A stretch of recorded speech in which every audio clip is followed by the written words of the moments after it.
aussi am na ñoo xam ne peut-être yaa ngi entravé seen libre circulation. Donc foog ñu trouver un équilibre entre les deux.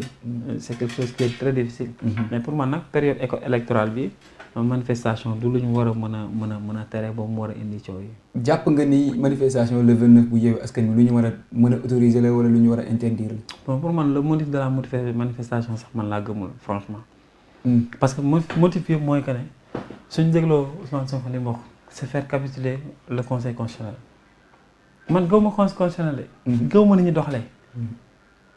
mais bu ñu demee ba ne reconnaître nañ ko institution la. même si dañ ko critiquer mais li mu wax loolu la ñuy doxal. donc manifestation pour man amul sens. le conseil a décidé s'est prononcé dañ exécuté wu ci loolu. mais bu dee dañ ko bëgg a jàppee ni fii ba élection non chaque jour suñu Sénégal dañ ko wane ci dans le monde entier. ci wane boo xam ne dul rafet. bu ñu xool aussi ñaata mort mooy am manifestation confrontation inévitable mooy am. pour man c'est une manifestation boo xam ne qui n'a pas lieu d'être nañ nekk ci pré-campagne nañ proposer Sénégalais yi programme bi ñu am après élection bu jotee ñu décider.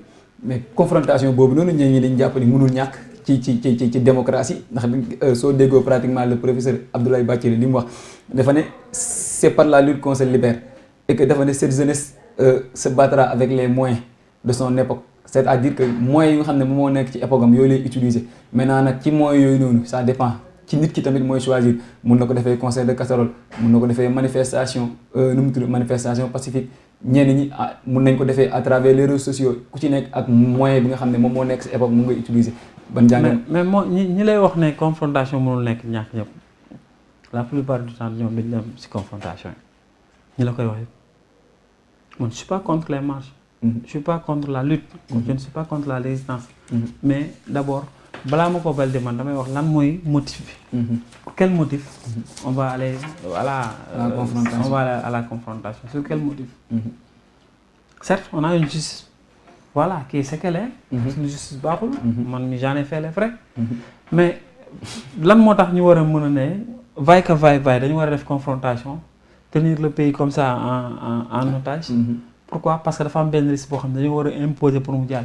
mais est-ce que ñoom liste bee tax ñuy imposer. est-ce que nekkul démocratie la ñuy wax ndax nañ naan démocratie suñ ko bàyyee mu jàll waa ji da koy def ndax yàgg nañ koo bàyyi muy jàll ndax ñenn ñi dañ jàpp ni pouvoir sax da koy ndamoo nee na daan wax ni opposition bi lu mu mus a xeex mus yëpp li pouvoir bi mus a bëgg yëpp jàll na ñenn ñi jàpp ni kon actuellement dañoo yegg dañoo sës donc confrontation lay doon bu ko defee mu xam ne carrément ne li mu nekkee woon ñoo ko ci bàyyi. xam nga bu doon dañ ne xeex bi dañ ko wax avant.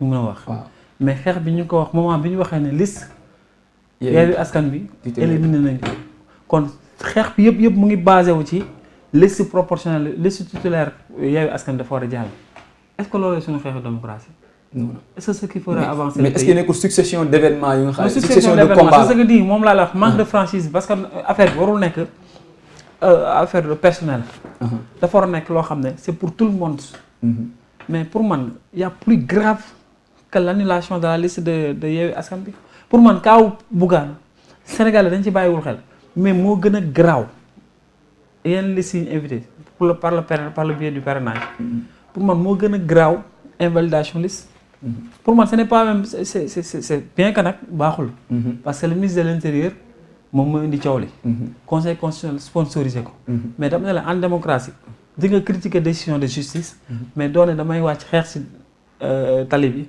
pour que décision de justice bi dañ pour bañ loxo conseil constitutionnel kon nekkatuñ démocratie il faut ñu xam ne ñu bëgg parce que bu ñu waxantee dëgg aussi xeex bi du pour sunu démocratie xeex bi xam pour lan la pour liste titulaire Yewwi Askan Wi ñu valider ko xeex bi loolu la amul leneen bu ñu nax il faut aussi ñu am respect sénégalais ñu wax leen dëgg xeex bi du xeexu démocratie xeex bi mooy xeexu liste Yewwi Askan Wi titulaire ñu valider ko un point un barre loolu la.